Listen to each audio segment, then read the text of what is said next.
Meus amados, abram suas Bíblias em Efésios capítulo 4. Nós vamos iniciar hoje o capítulo 4 de Efésios. Nós vamos dos versículos 1 ao versículo 6. Mas, meus amados, vamos lá, que senão a gente não anda. E eu tenho tanto para falar para os irmãos. Efésios capítulo 4, versículos de 1 a 6. O texto bíblico nos diz o seguinte: como prisioneiro no Senhor, rogo-lhes que vivam de maneira digna da vocação que receberam. Sejam completamente humildes e dóceis. Sejam pacientes, suportando uns aos outros com amor. Façam todo o esforço para conservar a unidade do Espírito pelo vínculo da paz. Há um só corpo e um só Espírito, assim como a esperança para a qual vocês foram chamados é uma só. Há um só Senhor, uma só fé, um só batismo, um só Deus e Pai de todos, que é sobre todos, por meio de todos e em todos. Pai, aplica, Senhor Deus, agora esta palavra em nossos corações. Manifesta, Senhor Deus, a Tua graça, o Teu poder, que Teu Espírito Santo venha sobre cada um de nós, em nome de Jesus. Amém. Irmãos, nós chegamos então à nossa segunda parte da carta do apóstolo Paulo aos Efésios. E aqui nós vamos encontrar algumas instruções do apóstolo Paulo, instruções práticas. Nos 3 primeiros capítulos, o que nós vimos e detalhamos foi as riquezas da nossa salvação em Cristo Jesus. Preste atenção, as riquezas da nossa salvação em Cristo Jesus. Vimos ali a eleição, a redenção, o selo do Espírito Santo e o grande mistério da igreja. Os judeus e os gentios se tornando um só povo. Mas o grande propósito de tudo isso não é ser uma só nação, mas é nós sermos filhos de Deus, um só corpo em Cristo Jesus. A gente precisa aprender que a verdadeira igreja, ela congrega pessoas transformadas pelo sangue de Jesus que foi derramado na cruz do Calvário. Pessoas seladas pelo Espírito Santo da promessa. Os 3 primeiros capítulos de Efésios, nós temos ali alguns detalhes mais teológicos. Mas a gente compreende ali também a fundamentação da vida cristã. Aprendemos que cada um, as pessoas que foram alcançadas pelas bênçãos eternas de Deus, elas devem viver de um modo digno dessa vocação. Precisamos preservar a unidade do Espírito, servindo uns aos outros para a edificação do corpo de Cristo. Deus fez isso para cada um de nós experimentarmos a graça dele por meio de Jesus Cristo. E assim nós precisamos viver, irmãos. Viver de tal forma que nós venhamos experimentar essa graça, o amor e as misericórdias do Senhor. O apóstolo Paulo, ele inicia essa segunda parte, mais uma vez, usando aqui a expressão rogo-lhes que vivam de maneira digna da vocação. Ele volta a usar o termo rogo. Não é aqui uma oração, mas é uma exortação, é um apelo pessoal que Paulo está fazendo ali àquela igreja. Então aqui não é uma como ele fez lá no final do capítulo 3, rogo a Deus, não, agora eu rogo a vocês. Olha, durante esses dias que eu tenho meditado aqui no capítulo 4 de Efésios, tenho orado muito pela minha vida e muito me entristecido por várias coisas, por vários motivos, por várias situações. Muito nos entristece. Nosso coração fica bastante machucado. Paulo, ele apela, aqui é um apelo. Eu, prisioneiro no Senhor, peço que vocês vivam de maneira digna da vocação a que foram chamados. A minha versão está peço. A minha versão que eu estou usando está peço, mas a palavra grega é um clamor. A palavra grega é uma insistência. A palavra grega que Paulo utiliza é profunda. Como prisioneiro no Senhor, rogo que vivam.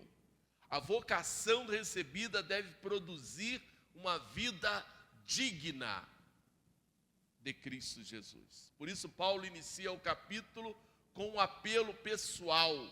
Ele faz uma exortação, ele direciona: exorto como prisioneiro no Senhor, rogo como prisioneiro no Senhor. As palavras do apóstolo Paulo são as verdades do evangelho que ele vivia. A intensidade da vida cristã que Paulo caminhava dia após dia. Ele estava rogando que os cristãos vivessem de uma forma que correspondesse a Cristo Jesus, ao chamado de Cristo Jesus, ao chamado que Cristo fez a cada um deles. Olha, quem te chamou para a vida cristã não foi qualquer um. Se você foi salvo, se você está aqui porque simplesmente tu ama pessoas, você está no lugar errado. A tua vida está equivocada.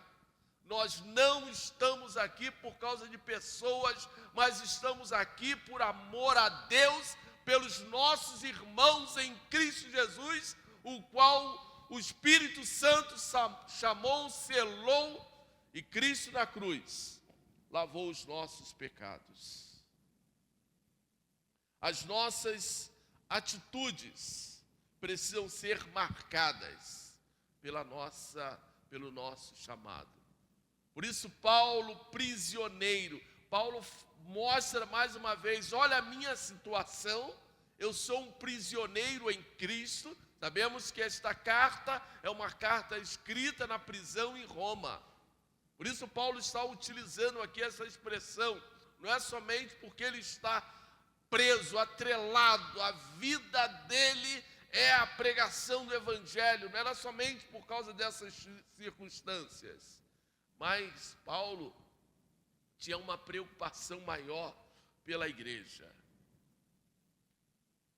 Os 3 primeiros versículos, o apóstolo Paulo faz 4 destaques aqui que eu quero compartilhar com os irmãos, dentro dessa perspectiva da vocação recebida que deve produzir uma vida digna. Primeiro, precisamos ter um viver digno de nossa vocação. A vocação que nós fomos chamados. Uma caminhada digna não é apenas um esforço para merecer a salvação. Não são obras para que você tenha um merecimento pela vocação. Lembra do capítulo 2? Nada que nós estamos fazendo nesse mundo nos torna dignos da nossa salvação. Mas Paulo olhava para fora. Era uma resposta que nós precisamos dar a Deus por nós termos sido chamados. Então essa resposta é darmos valor ao chamado de Deus às nossas vidas. É como aquele emprego que você sonhou, a vida inteira, e agora você conquistou aquele emprego. Aí agora você vai viver de acordo para não perder aquele emprego. Salvação não se perde, não é isso que eu quero dizer. Mas você vai dar valor.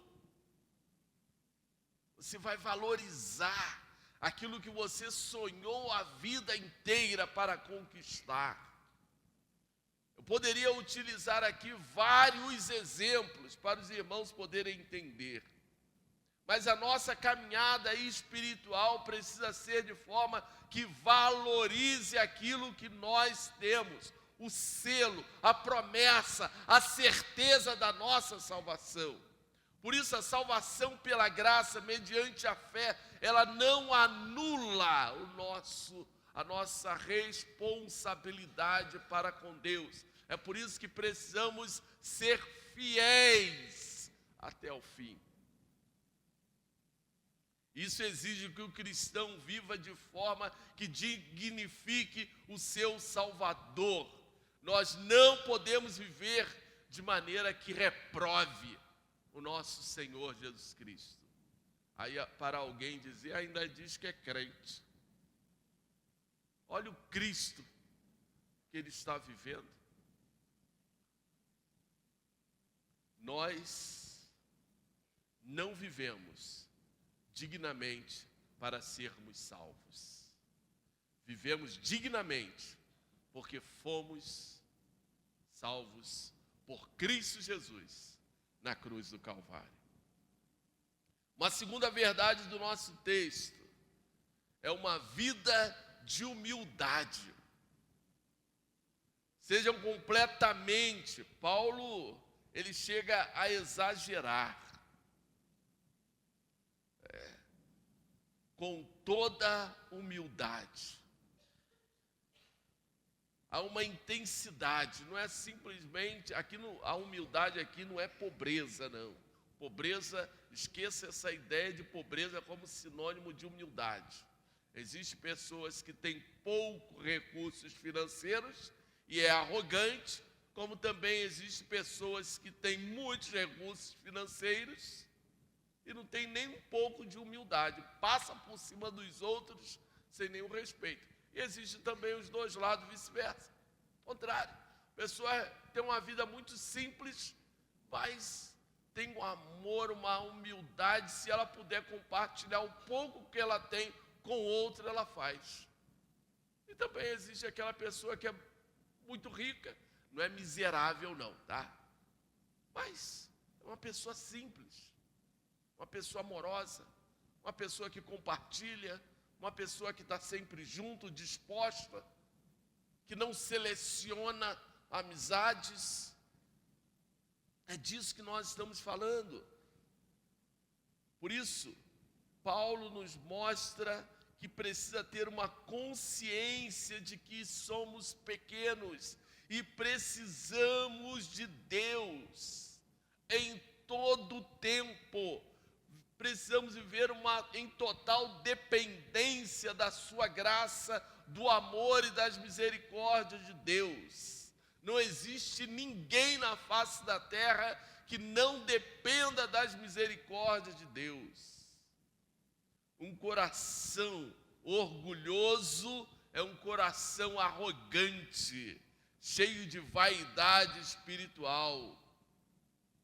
Eu separei uma frase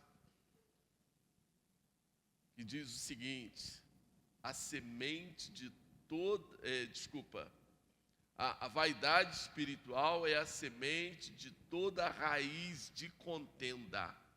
Preste atenção. A vaidade espiritual é a semente de toda a raiz de contenda.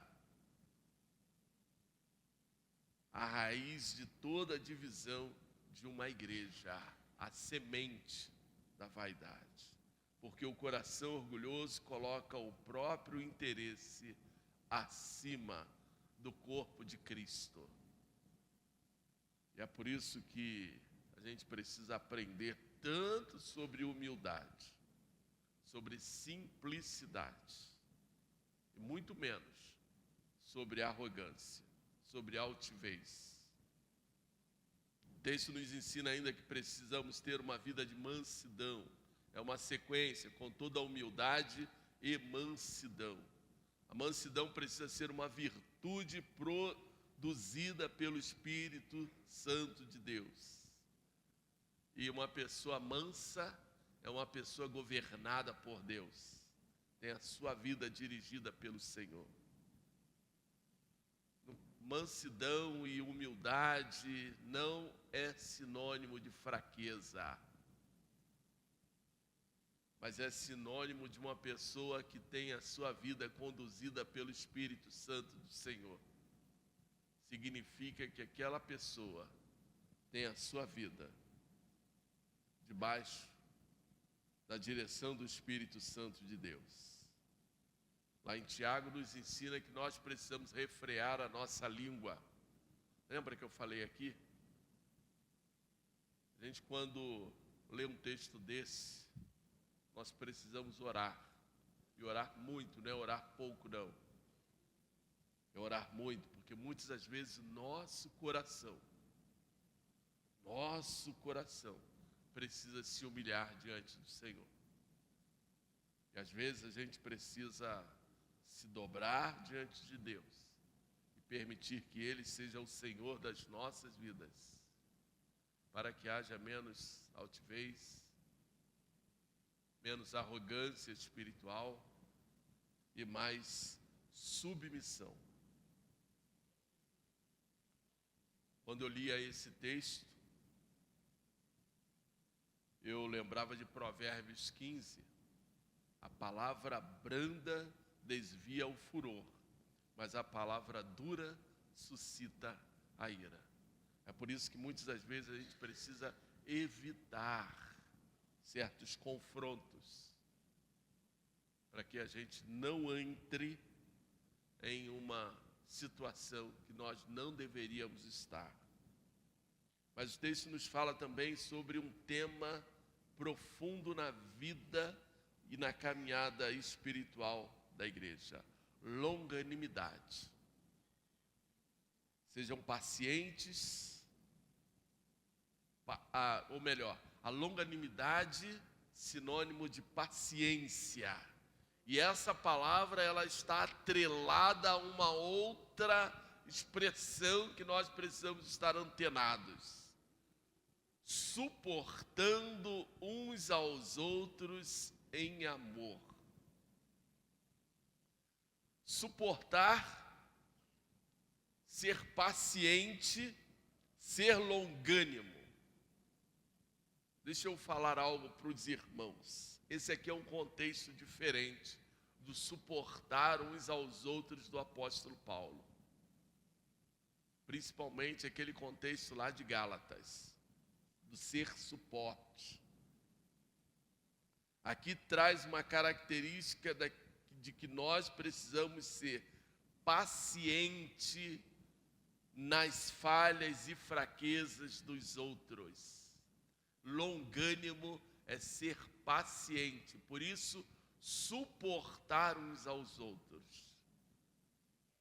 E se torna muito mais complicado quando nós temos que lidar com os contextos que está lá em Gálatas capítulo 6 e outras situações que o apóstolo Paulo mesmo citou, tanto em 1 Coríntios quanto em 2 Coríntios. Não é que você tem que tolerar, fechar os olhos, passar pano. Não é isso que o texto bíblico está falando. Mas precisamos ser pacientes com as falhas e fraquezas dos outros. Nós não temos nem que se precipitar em tomar decisões, atitudes na base da correria. A gente precisa ter paciência com as limitações, com as dificuldades, com os problemas. Sabe a expressão, eu preciso entender o nível espiritual que a outra pessoa está. Porque talvez você possa estar num nível mais baixo, o outro no mais alto, ou você no mais alto e o outro no mais baixo. E aí você tem que ter paciência. Quando nós evangelizamos alguém, aí você está naquela correria, doido para chegar lá no final, a pessoa aceitar Cristo e a pessoa diz não. E você não tem paciência para reiniciar um novo processo com ela ou continuar caminhando com ela. Você vai lá e abandona. Existem diversas situações que o apóstolo Paulo mesmo, você vai encontrar aí nas cartas, Paulo não tendo paciência. João Marcos, por exemplo, é uma situação que Paulo não teve paciência. Paulo entendeu que ele não tinha que caminhar ao lado dele. Depois Paulo vai e pede para que João Marcos viesse para estar com ele. Quantas situações nós tomamos decisões porque nós não toleramos, nós não somos tolerantes, nós não temos paciência. Sejam pacientes, suportando uns aos outros. Por isso a palavra está ligada a nós termos paciência com as falhas e fraquezas. Tolerar, suportar, perseverar em relacionamentos com alguém, apesar de suas limitações e dificuldades, é de extrema importância para o convívio. E ele então, ele fecha o capítulo 3, falando então, essa sequência dos 3 primeiros versículos, falando o seguinte: fazendo tudo isso. Tudo o quê? Andando de maneira digna, com humildade, com mansidão, com longanimidade, para preservar. Não é para criar, não. É para preservar, para manter a unidade e o vínculo da paz. A unidade do Espírito e o vínculo da paz. A gente está disposto a isso? Preservar a unidade do Espírito, o vínculo da paz. Estamos dispostos a isso? Andarmos de maneira digna da nossa vocação para preservarmos a unidade do Espírito e o vínculo da paz. Será que meu coração, o nosso coração, está disposto verdadeiramente a viver a vida espiritual desta forma? Ou simplesmente nós estamos prontinhos para chutar o balde? Essa semana eu lembrava disso. No dia 4 de agosto, só que eu estou no ano de 1983. Dia 4 de agosto eu lembrei que eu iniciei o meu primeiro trabalho de carteira assinada. Eu tinha 16 anos de idade. Seria 40 anos, creio eu, né? 40 anos trabalhando de carteira assinada. Só que eu nunca tive nesses 20 últimos anos, últimos não, né? De até 1990, eu nunca tive paciência para tolerar determinadas situações. Eu sempre estava pronto a chutar o balde. Até que um dia o Senhor me derrubou. E eu caí feio. Foi difícil para eu levantar. A gente às vezes tem que aprender as duras penas. No ministério é a mesma coisa. É a mesma coisa. Quantas são as situações onde nós precisamos se calar? A gente precisa engolir.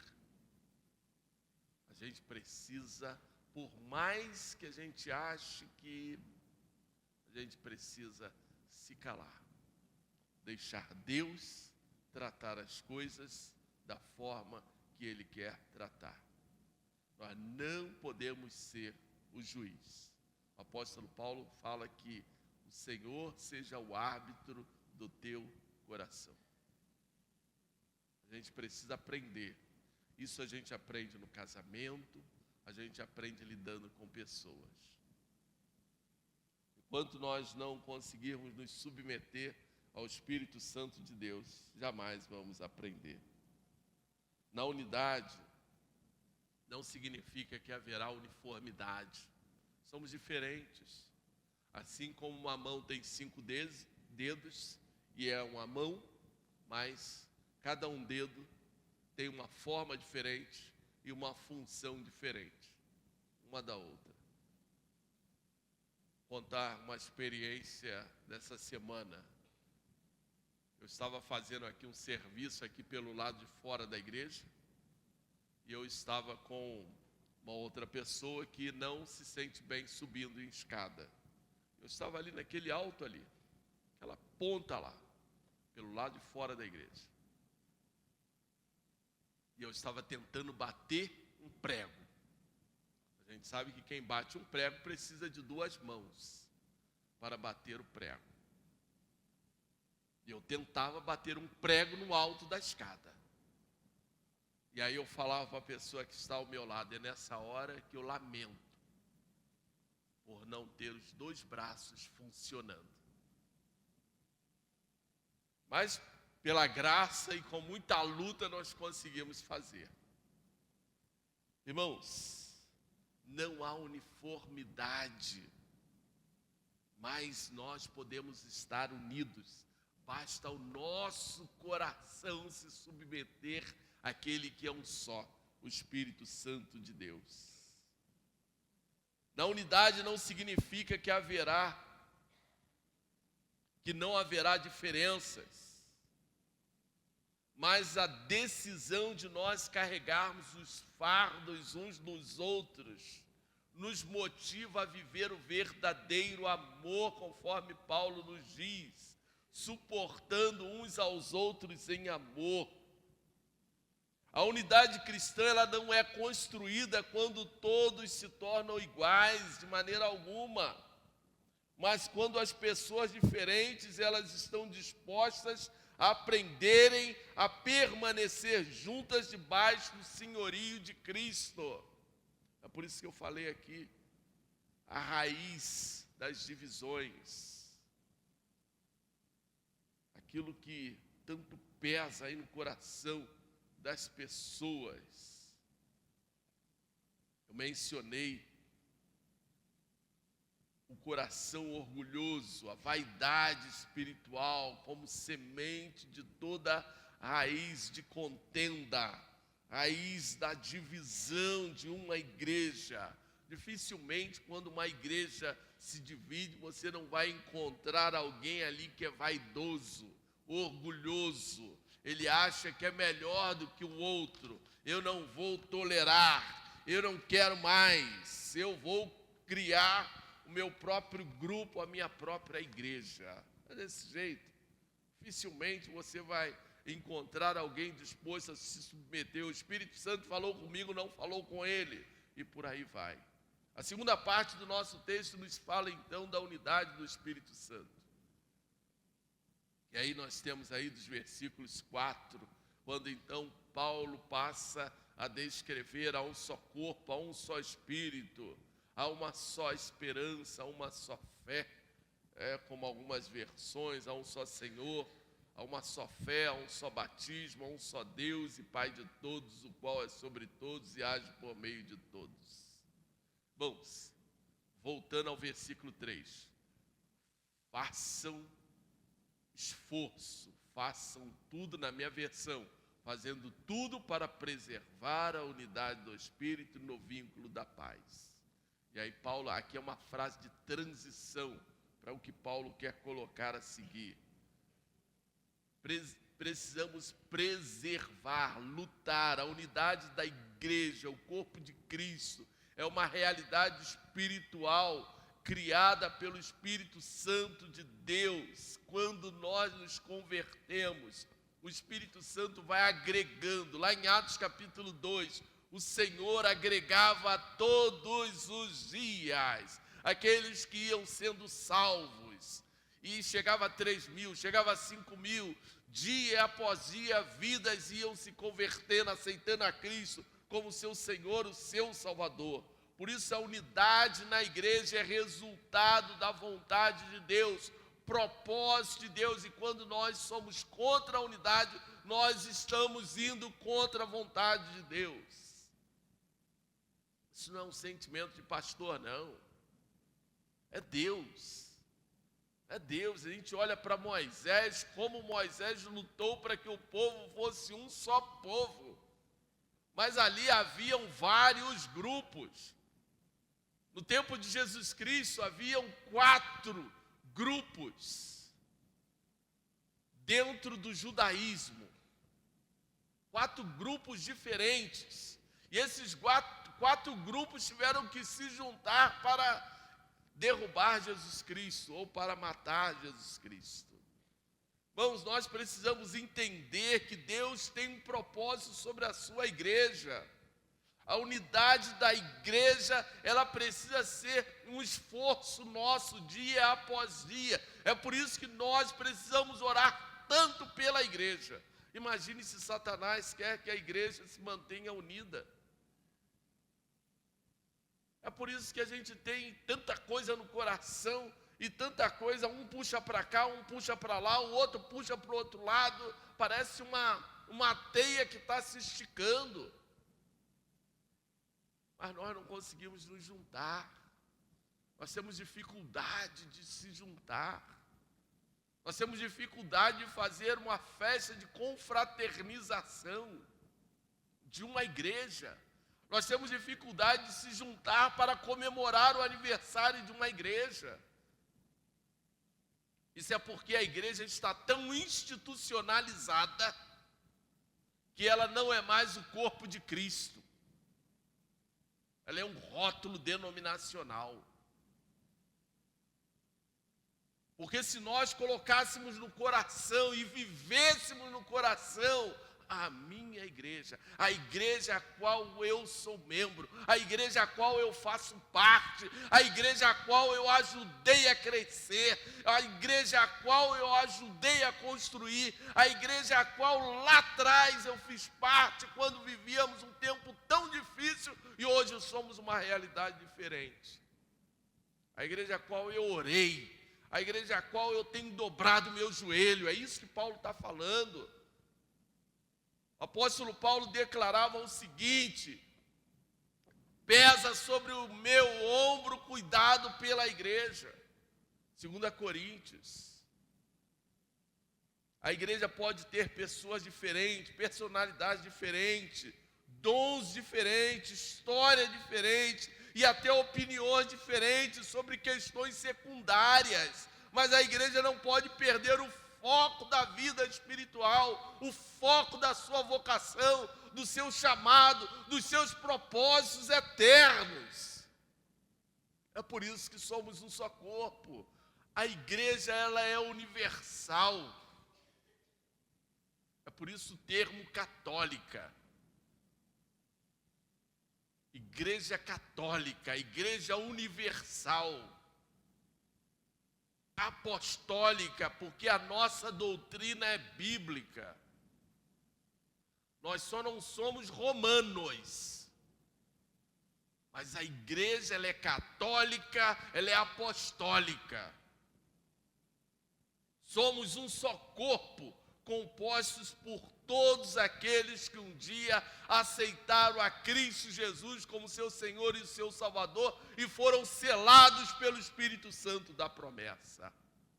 Há um só Espírito, é o Espírito Santo que batiza o cristão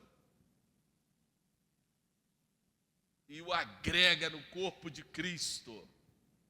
É o Espírito Santo que nos une, é o Espírito Santo que habita em nós. O apóstolo Paulo, em 1 Coríntios capítulo 3, por acaso vocês não sabem que são templo do Espírito Santo de Deus?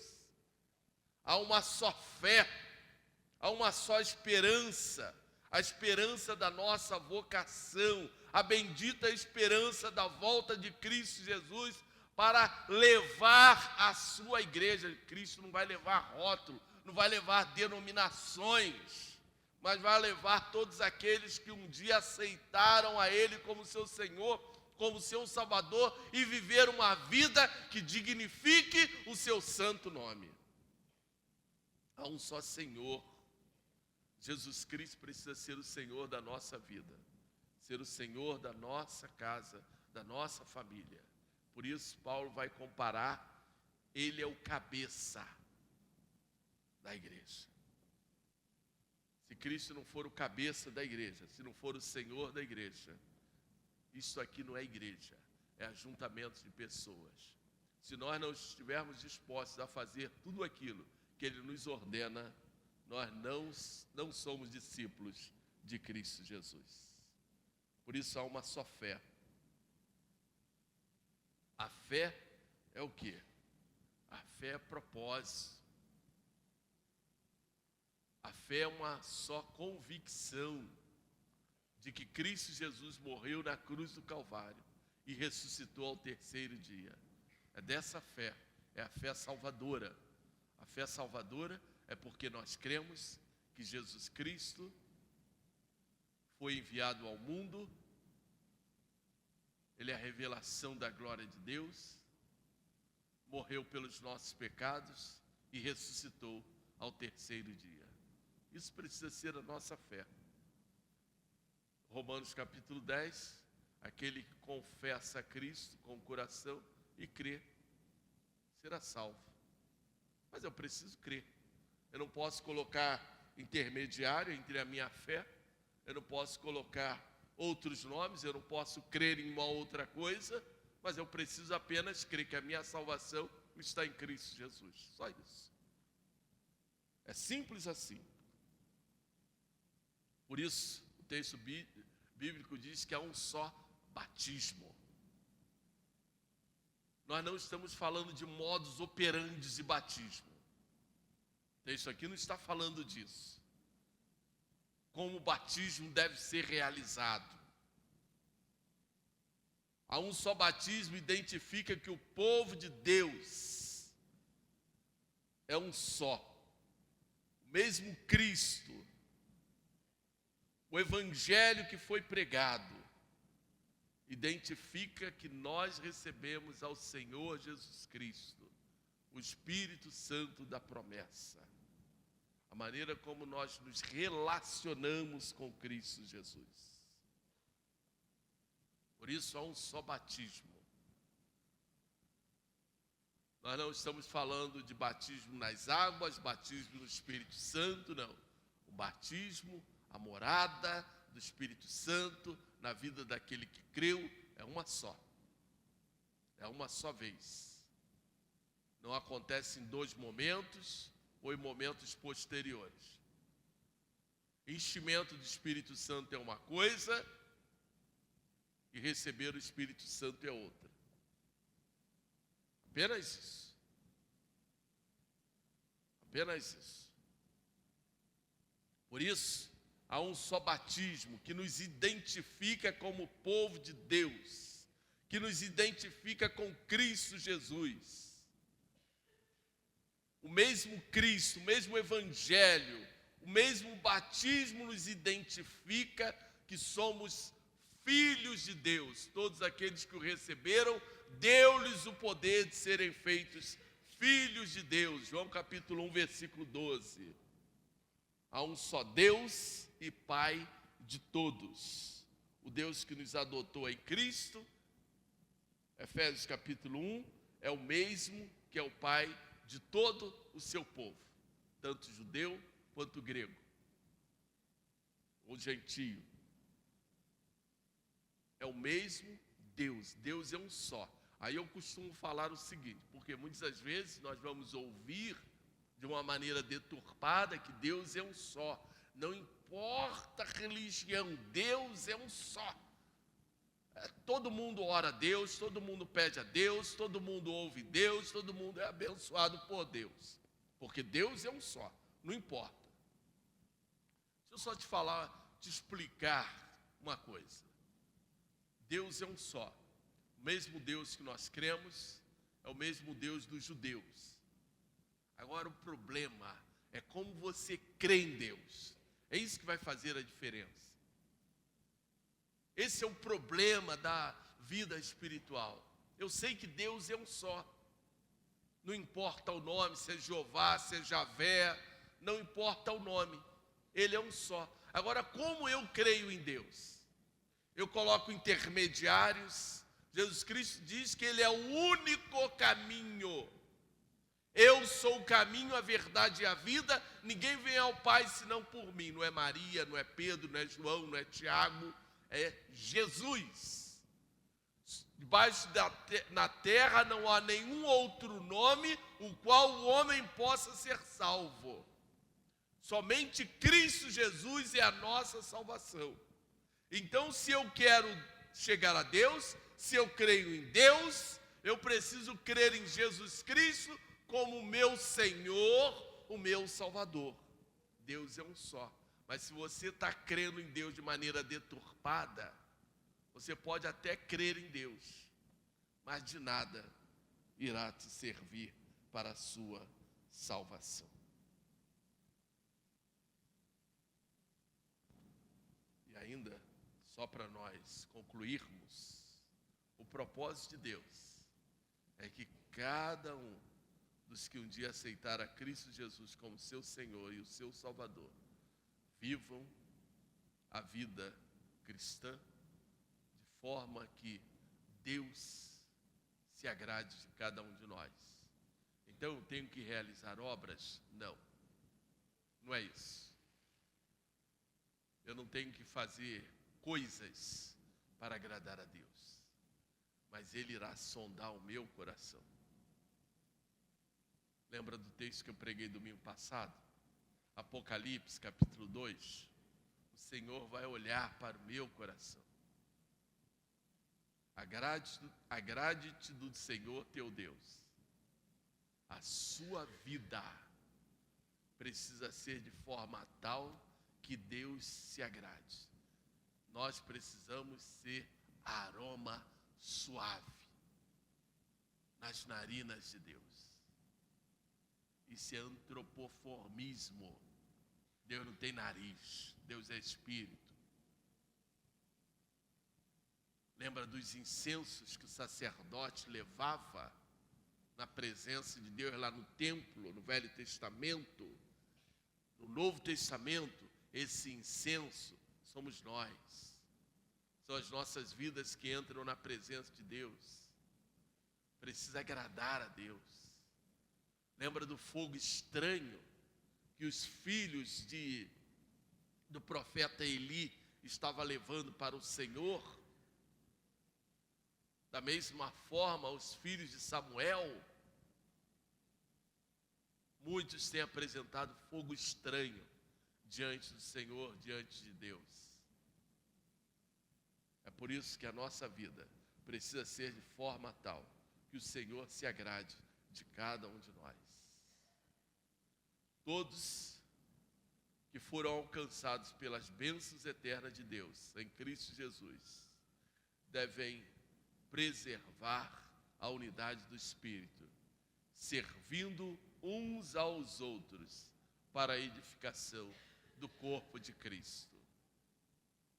O capítulo 4 de Efésios vai fechar com os dons espirituais. Paulo tem toda uma intenção aqui de mostrar que há um propósito de Deus sobre cada um de nós.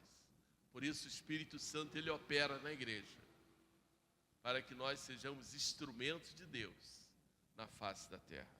Que Deus nos abençoe. Se colocar em pé, nós vamos orar.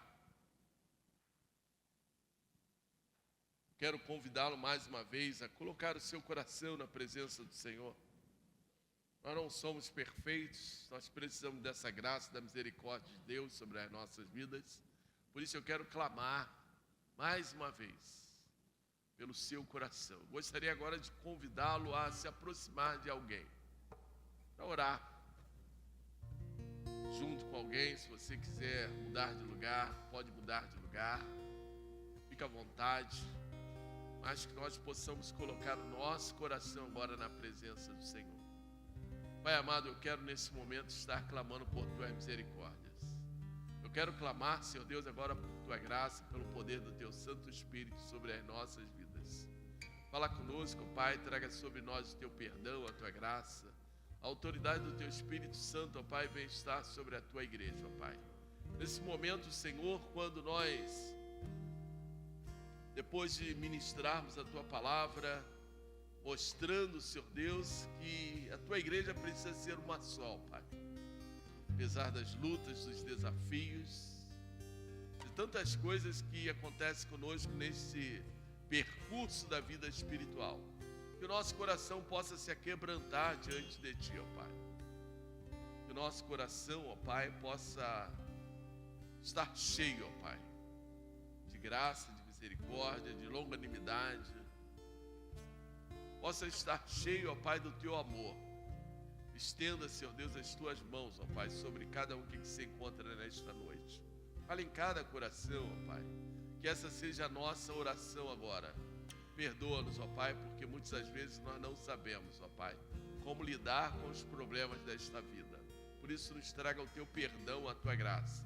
Que o poder do Teu Santo Espírito venha estar sobre cada um de nós, falando aos nossos corações e nos amadurecendo diante de Ti, ó Pai, para que nós, cheios do Teu Santo Espírito, possamos ser o instrumento Teu sobre a face da terra, hoje e para todos sempre. Amém. Deus abençoe os irmãos, tenham todos uma boa noite. Que a graça, o amor do nosso Deus, a salvação em Cristo Jesus e o Santo Espírito nos conduza em nossa caminhada e em nossa vida espiritual, hoje para todos sempre. Amém. Deus abençoe e tenha uma boa semana em nome de Jesus.